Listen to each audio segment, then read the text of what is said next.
जय राम जी की दोस्तों, आपका दिन शुभ हो, मंगलमय हो, प्रभु से यही कामना है। सभी बड़ों के चरणों में प्रणाम और छोटों को ढेर सारा प्यार। आज हम एक बहुत ही जरूरी विषय पर बात करेंगे और आज का हमारा विषय है पितृपक्ष।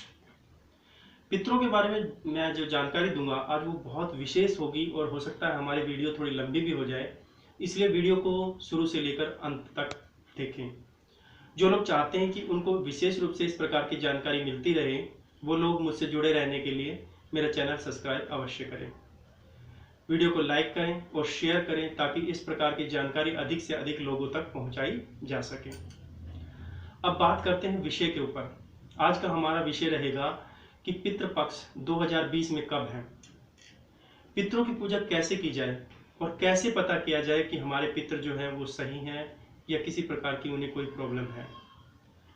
पितरों की पूजा किस प्रकार से की जाए, किस किस को ग्रास दिया जाए, कैसे दिया जाए, किस विधि से की जाए, पूरी विधि के ऊपर मैं आज आपसे चर्चा करूंगा। तो आरंभ करते हैं पहले जानकारी के लिए कि पितृपक्ष हमारे इस बार कब से आरंभ हो रहे हैं।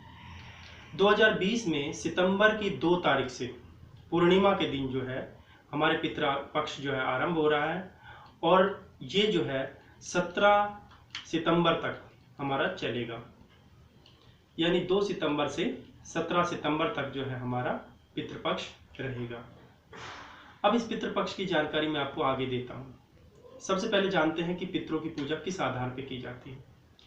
दरअसल होता क्या है कि हिंदू धर्म में हमारी संस्कृति के अनुसार हमारे जो पूर्वज हैं वो जिस दिन उनका दाह संस्कार किया जाता है उस दिन उनकी पितृपक्ष में पूजा की जाती है।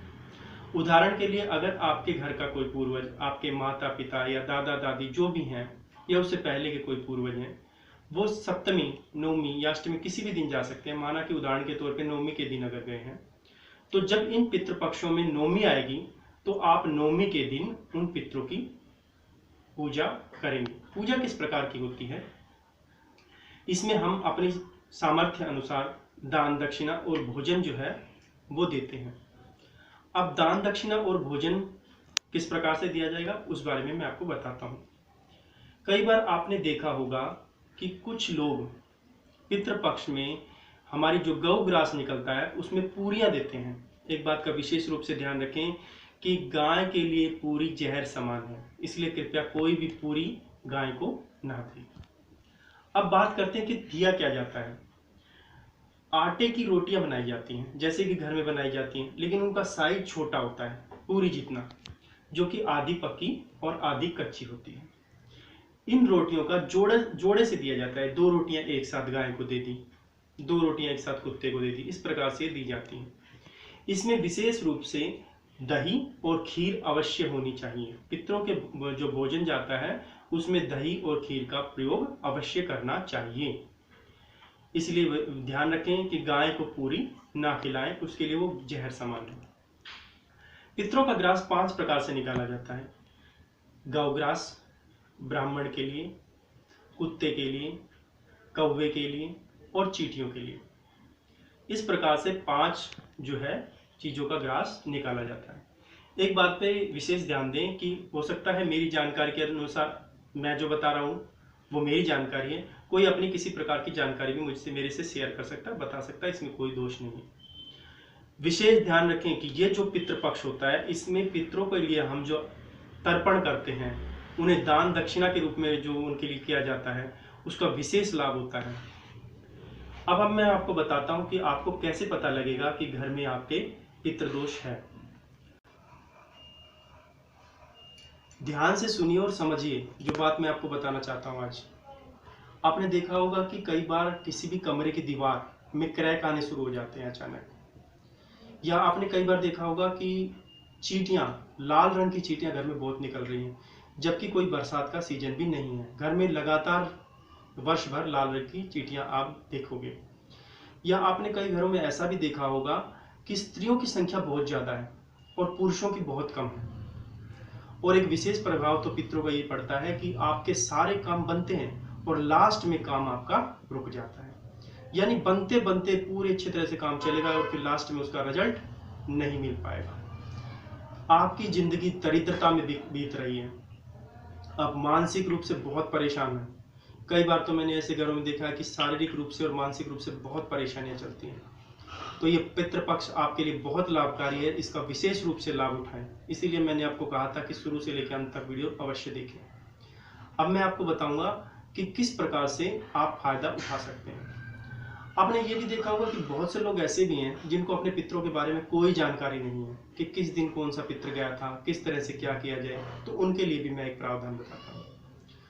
आप जो अंतिम हमारी 17 तारीख को अमावस्या पड़ेगी, उस दिन पितरों के लिए ग्रास निकाल दें कि हे मेरे पितरों, मेरा एक ग्रास स्वीकार करना, जिससे आपको मुक्ति मिले, अच्छे लोगों में आपको स्थान मिले, और हमें आशीर्वाद देना कि हमने अगर आपका कुछ गलत किया हो तो हमें माफ़ करें। उनसे माफ़ी मांगें और उन्हें भोजन अर्पण करें। भोजन अर्पण जैसे मैंने आपको बताया है, गौग्रास कुत्ते यानी श्वान के लिए, ब्राह्मण को भोजन, कौवों को भोजन और चींटियों को भोजन, इस प्रकार से आप दें। अंतिम जो दिन होता है यानी अमावस्या का दिन, उस दिन ब्राह्मण को अपनी इच्छा अनुसार दान दक्षिणा और वस्त्र अवश्य दें।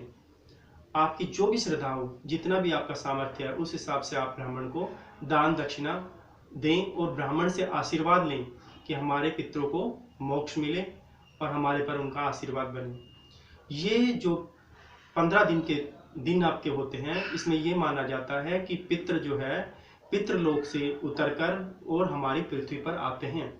जो आपका भोजन ग्रहण करते हैं, वो स्वयं नहीं खाते, लेकिन उनको इस रूप में भोजन की प्राप्ति होती है।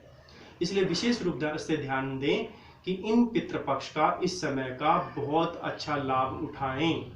अगर किसी भी प्रकार की पितरों से संबंधित कोई समस्या हो तो वो जानकारी के लिए मेरे पास पूछ सकता है। उसकी कोई आपकी चार्जेस, कोई किसी प्रकार की कोई समस्या नहीं है। मैं जितना मुझे जानकारी है मैं आपको अवश्य बताऊंगा। इन पितरों पे अपने पितरों का पूर्ण आशीर्वाद लें, भोलेनाथ की कृपा पर बनी रहें। इसी के साथ विदा लेता हूं। पितरों का तर्पण अवश्य करें, उन्हें जल अवश्य पिलाएं। जल पितरों को दिया हुआ पितरों की आत्माओं को शांति और शीतलता प्रदान करता है। तो अगर किसी भी प्रकार की आप जानकारी चाहते हैं तो मुझसे अवश्य कांटेक्ट कर सकते हैं। इसी के साथ आपसे विदा लेता हूं। ये पितृपक्ष बहुत अच्छे बीते, पितरों का आप पे आशीर्वाद बने। जय राम जी की जय श्री राम।